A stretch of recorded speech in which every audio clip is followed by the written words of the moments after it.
बिस्मिल्लाहिर्रहमानिर्रहीम। अस्सलाम वालेकुम नाज़रीन, आप यूट्यूब चैनल देख रहे हैं। मैं इमरान खान हूँ। एक तो मैं मादरत चाहता हूँ, मैं ट्रैवल कर रहा था और ट्रैवल बहुत ही लंबा था। ये 24 घंटे की एक फ़्लाइट है। मैं जापान से वापस बरतानिया पहुँचा हूँ। 24 घंटे से ज़्यादा टाइम लग गया और मैं रास्ते में आपके साथ कनेक्टेड नहीं रह पाया। एक वीलॉग भी मिस हो गया, लेकिन अब मैं आपको जो अपडेट्स हैं वो बताता हूँ। ये बहुत इंपॉर्टेंट है। इस वक्त जो बात मैं आपसे करने जा रहा हूँ ये बहुत इंपॉर्टेंट है और इसको आप पल्ले बांध लीजिए, क्योंकि आने वाले दिनों में पाकिस्तान के अंदरूनी और बैरूनी सारे मामलात इसके साथ जुड़कर चलने वाले हैं। नंबर एक, अमरीकी वजीर खारजा मार्को रूबियो ने अभी हाल ही में एक स्टेटमेंट दिया है। अभी चंद घंटे पहले मैं देख रहा था। उन्होंने जो बयान दिया उसमें उन्होंने एक बहुत बड़ा इंकशाफ कर दिया है। पाकिस्तान के अंदर नॉर्मली ये तासुर था कि पाकिस्तान के ऊपर अमेरिका दबाव डाल रहा है कि आप गजा के अंदर अपनी फौज भिजवा दें। ये तासुर बन रहा था पाकिस्तान के अंदर। बहुत सारे लोग ये बात कर रहे थे, हम भी ये बात कर रहे थे। और है भी यही कि पाकिस्तान की फौज गजा में जानी चाहिए स्टेबलाइजेशन फोर्स के अंदर। ये अमेरिका की ख्वाहिश है और अमेरिका सिर्फ पाकिस्तान की नहीं, बहुत सारे और मुल्कों की भी फौजें ये चाहेगा कि वो गजा में पहुंच जाएं और वो काम करें जो इसराइली नहीं कर पाए, या कम से कम इसराइली मफादात या अमरीकी मफादात। सारी कहानी मैं आपके सामने रख देता हूं कि एक्चुअली होने क्या जा रहा है। लेकिन मार्को रूबियो ने, जो अमरीकी वजीर खारजा हैं, उन्होंने एक बहुत बड़ा इंकशाफ किया। उन्होंने कहा जी हम पाकिस्तान के शुक्रगुजार हैं कि पाकिस्तान ने गजा के लिए आलमी इस्तेहकाम फोर्स का हिस्सा बनने की पेशकश की और हम इस पेशकश पे गौर कर रहे हैं। अंदाजा कीजिए आप, यानी पाकिस्तान अमेरिका को जाकर कहता है कि आप गजा के अंदर जो फौज भिजवाना चाह रहे हैं, एक आलमी फौज बनाकर, हम उसका हिस्सा बनना चाहते हैं। पाकिस्तान खुद पेशकश कर रहा है। अब दो चीजों पे आपने गौर करना है। एक स्टेटमेंट डोनाल्ड ट्रंप ने दिया और एक स्टेटमेंट दिया मार्को रूबियो ने। डोनाल्ड ट्रंप ने कहा कि शहबाज शरीफ और फील्ड मार्शल आसिम मुनीर, ये दोनों बहुत अच्छे लोग हैं। ये जो भी मैं मंसूबा बना रहा हूं गजा के हवाले से और हमास के खिलाफ या फलस्तीन के हक में, जो भी मंसूबा डोनाल्ड ट्रंप कह रहे हैं मैं बना रहा हूं, जो भी मैं मंसूबा बना रहा हूं, उस मंसूबे में फील्ड मार्शल आसिम मुनीर और शहबाज शरीफ, ये दोनों पहले दिन से मेरे साथ हैं। ये बात किसने की? डोनाल्ड ट्रंप ने। और डोनाल्ड ट्रंप ने कहा कि ये इन दोनों ने मुझे ये बात बताई कि हम पहले दिन से, यानी बिगिनिंग से, हम आपके साथ हैं, शुरू से ही। ट्रंप साहब, ये आसिम मुनीर साहब ने भी कह दिया उनको और शहबाज शरीफ साहब ने भी कह दिया, और ट्रंप ने पूरी दुनिया को बता दिया कि ये दो बंदे मेरे साथ हैं पहले दिन से। अब मंसूबा क्या है वो आगे चल के मैं आपको बताता हूं, लेकिन ट्रंप के मंसूबे में ये दोनों हजरात कह चुके हैं जनाब हम पहले दिन से आपके साथ हैं। नंबर एक। नंबर दो, अब मार्को रूबियो ये कहता है कि उस मंसूबे के तहत जो फौज जानी है गजा में, उस फौज के अंदर अपनी फौज शामिल करने के लिए पाकिस्तान ने खुद ही पेशकश कर दी है और पाकिस्तान कह रही है हम अपनी फौज भेजना चाह रहे हैं गजा में, हम इस पेशकश पे गौर कर रहे हैं। यह मार्को रूबियो का स्टेटमेंट है। अब दोनों ने पाकिस्तान का एक एक पोल खोल दिया। याद रहे कि आसिम मुनीर और शहबाज शरीफ ने डोनाल्ड ट्रंप के बयान के ऊपर कोई तरदीद जारी नहीं की। उन्होंने यह कभी नहीं कहा कि डोनाल्ड ट्रंप ने झूठ बोला, या हमने डोनाल्ड ट्रंप को यह नहीं कहा कि हम पहले दिन से आपके साथ हैं। ये दोनों बंदों ने इसके ऊपर किसी किस्म की तरदीद नहीं दी। ISPR के DG आए, उन्होंने सियासी प्रेस कॉन्फ्रेंस की, लेकिन इस पर बात नहीं की। शहबाज शरीफ का वजीर इत्तलात से लेकर ऊपर नीचे सारे, किसी ने इसके ऊपर बात नहीं की। यानी डोनाल्ड ट्रंप की इन्होंने खुद ही तस्दीक कर दी। अब मार्को रूबियो के स्टेटमेंट के ऊपर भी क्या पाकिस्तान ये कहेगा कि हमने पेशकश नहीं की, बल्कि हमें यह दरखास्त की गई अमेरिका की जानिब से कि आप अपनी फौज गजा में भिजवा दीजिए आलमी इस्तेहकाम फोर्स का हिस्सा बनने के लिए? देखिए, उन्होंने तो साफ कह दिया, पाकिस्तान ने खुद कहा हम पेश कर रहे हैं अपने फौजी, आपको प्लेट में रख के ले जाएं आप। पाकिस्तान ने खुद पेशकश की है और अभी वो ये कह रहे हैं कि हम इस पेशकश पे सिर्फ गौर कर रहे हैं। ये जनाब मार्को रूबियो का स्टेटमेंट है।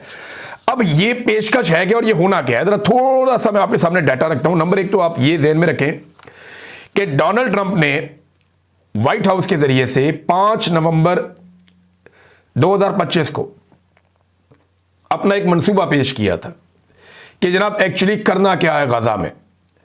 उसके 20 नुकात थे और बड़े अहम नुकात में से एक ये भी था कि वहां पे एक फौज भेजी जाएगी जो फौज मखसूस ड्यूटियां करेगी, यानी हमास को गैर मुसल्लह करेगी, हमास को वहां से निकालेगी, हमास को दहशतगर्द करार दिया जाएगा, उसके खिलाफ कार्रवाई करेगी। फलस्तीन की जानिब से जो हमले होते हैं इसराइल पे, वो इसराइल को हिफाजत भी दी जाएगी।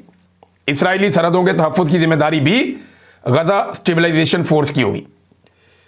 अच्छा, इसके ऊपर जो है ये मंसूबा उनका आया 5 नवंबर को अब राणा सनाउल्लाह साहब पाकिस्तान में क्या दावा कर रहे हैं? वो ये दावा कर रहे हैं जी फलस्तीन ने खुद तस्लीम किया है ट्रंप के अमन मंसूबे को। वो ये कह रहे हैं जी कि हमास ने खुद माना है अपने आप को गैर मुसल्लह करने के मामले को। ये राणा सनाउल्लाह ने क्लेम कर दिया पाकिस्तान के टीवी चैनल के ऊपर। पाकिस्तान के लोग रोटी को चोची नहीं कहते, ये इतनी पुरानी बात नहीं, हम निकाल के आपके सामने सारे सबूत अब रखने वाले हैं।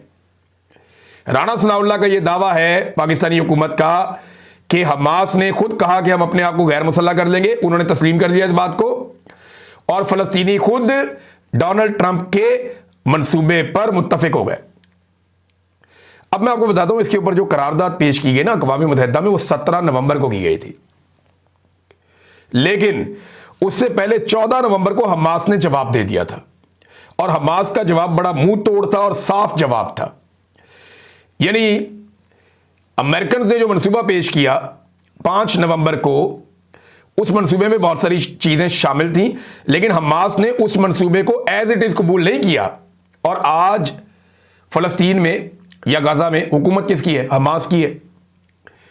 दूसरे नंबर पे जो तंजीम है महमूद अब्बास की, उसका नाम है फतह, वो कहीं पे भी नहीं है। अस्पतालों का कंट्रोल हो, इंतजामिया का कंट्रोल हो, हुकूमती इदारों का कंट्रोल हो, जितना भी शहरों का कंट्रोल है, हर चीज का कंट्रोल मुकम्मल तौर पे हमास के पास है।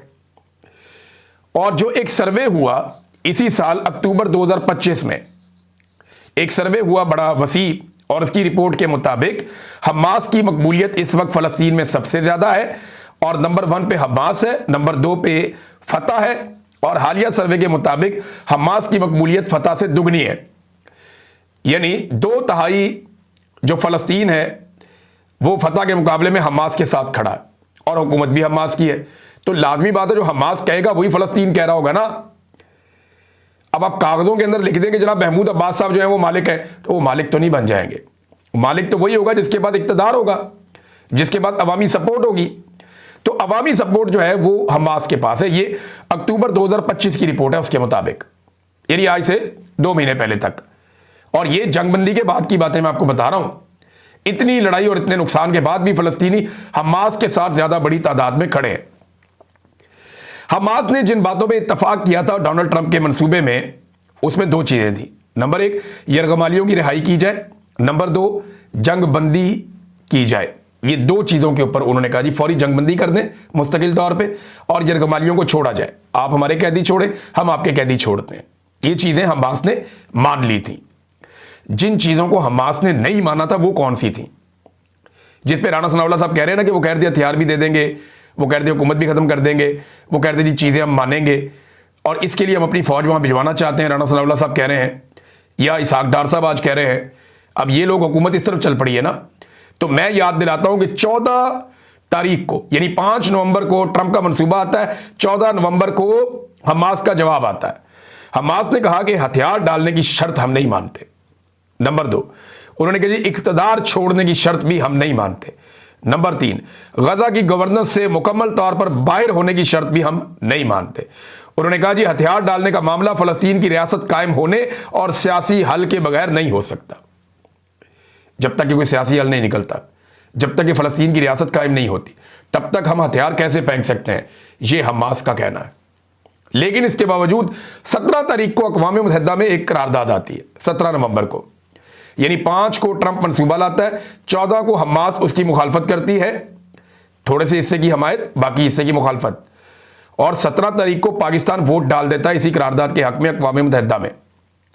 अब ये जो करारदाद 17 नवंबर को पेश की जाती है, इस करारदाद में आलमी इस्तेहकाम फोर्स की गजा में जाने की इजाजत दी जाती है अक़वाम मुत्तहिदा की जानिब से।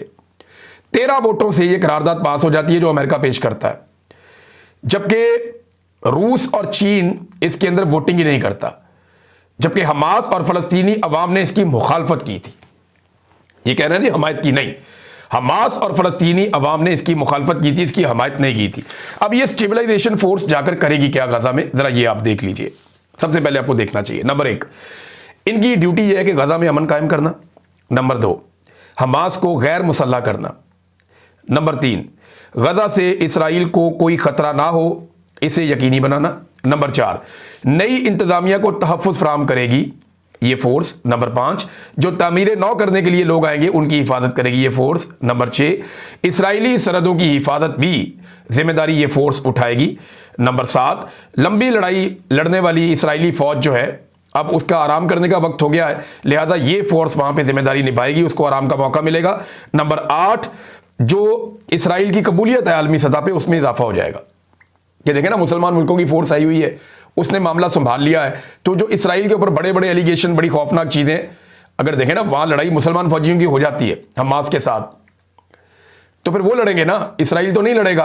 तो इसराइल के ऊपर जो जंगी जराइम है वो मामला पीछे चले जाएंगे और एक और आलमी सतह पर यह तासुर तब्दील हो जाएगा, ये जो गजा के बारे में, जब मुसलमानों की फौज वहां पे पहुंच जाएगी।